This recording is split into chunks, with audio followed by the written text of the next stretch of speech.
this sensor? Or is it this sensor? Which one?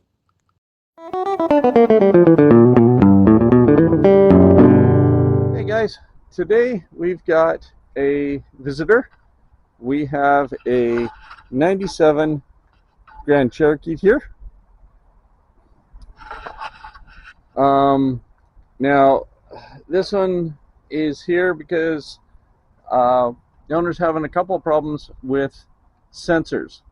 So we've already replaced one of them right in here. And now we're going to work on the cam sensor. The reason I'm putting this on is because we were having trouble finding a good YouTube ourselves for it, on exactly where it was, how it is.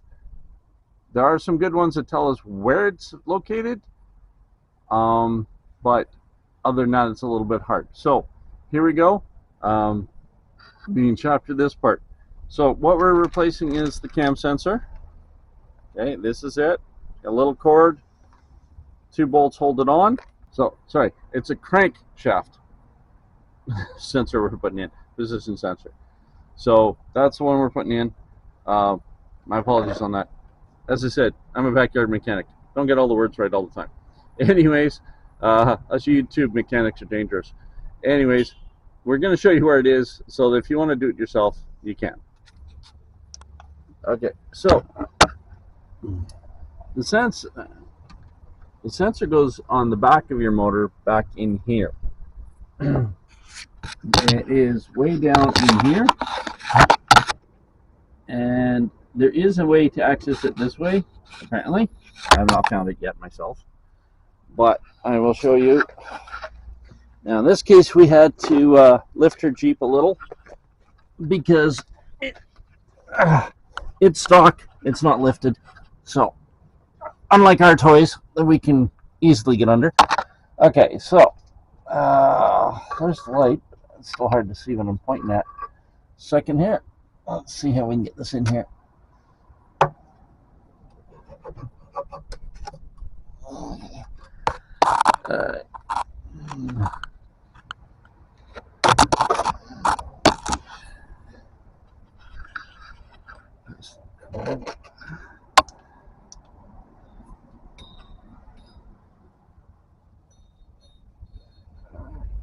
There we go. Now I'm going to put some little arrows up to show you where we're playing with and what. But it's up there just underneath the little silver heat sink shield there. It's protecting the one cable. You can see the sensor there.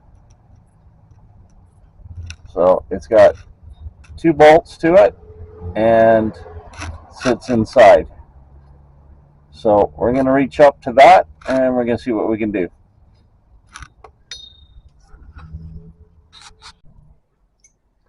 Well, we had to put that on hold for the moment. Wrong sensor. Right sensor, wrong one for that motor. Anyway, she's ordering the other one that we need for it, the proper one. The one we had a metal bar with 3 holes, and the one attached to her motor is a molded system with just 1 bolt. So going to get the proper one in, and then I'll continue this video and show you guys how to get in there and get it undone so that you know what you're playing with. Alright, so we now have the proper sensor. As I said, this one only has the 1 bolt. As you see, I got a piece of twine tied to it. The connector is on this side, down there. This goes in on this side. So instead of trying to fish my hand through there and figure it all out, I'm going from underneath. I'm just going to tie the other end of this to the sensor when I take it out. And then when I pull it out, that should hopefully follow through and we'll be good to go. So that's what we're going to try to do on this. We're going to try to get this one in and get this thing up and running. Last time the car was in, we changed the airflow sensor. It has made a bit of an improvement to the problems she's having, but not all of them. So according to the codes, this may help, according to all research she's done. We're going to see. This year is when Chrysler started taking over Jeep.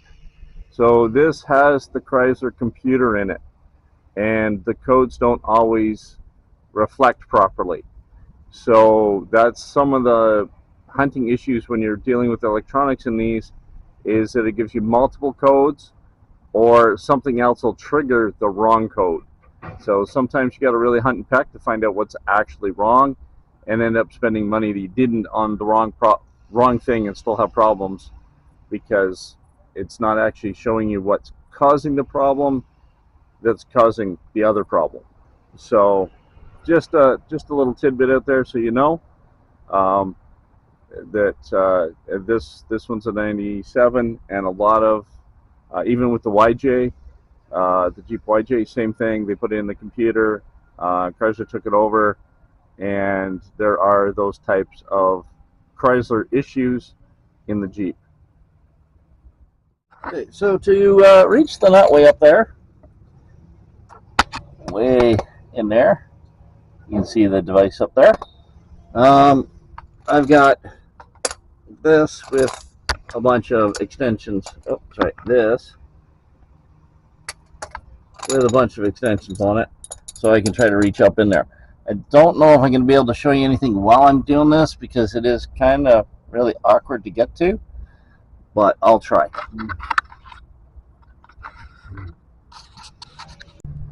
All right, so we got the bolt out. As I say, too hard to get the camera in there and get a picture of it. The sensor, I actually have to pull it out from up here. It's very hard to get your hand into, but it's right there. I'm going to try to show you that. As I say, the cable comes over to here. Now, I was hoping to tie to that end and pull it through. The cable is tight enough that I can't pull the sensor out. So, in my newfound wisdom, what we're going to do is we're going to tie a loop on this end that's attached to an entire ball of twine, and pull it through, and then I'll just swap this loop over to the new one, and I can pull it back through. So, and voila, there we go. Old one out, cord on it so I can pull the new one back through. Now let's get the new one in.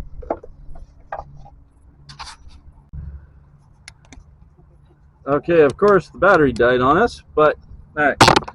So you stick your hand, come into it this way, you stick your hand in way down here, past that little silver thing, and yeah, it hides underneath there. As you saw from the other views, I'll replace one of those views to show it with an arrow. Anyways, the twine worked to pull it through. We got to hook back up. It's plugged back in over here with no problems. Pulled through fairly nicely. And you have to pull part way through before you get it in, because the cord gets in the way, because it literally doubles back on itself. Just another little tidbit for you to know. Alright, and try to start it up and see what happens. The bolt holding the sensor in requires an 11mm socket. This time we cheated.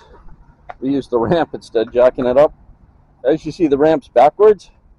This way, this part here was not in the way of me when I had to go underneath the car on that side of the tire. So it had the height, we were able to back it up. There we go. It's fired up. So there we go.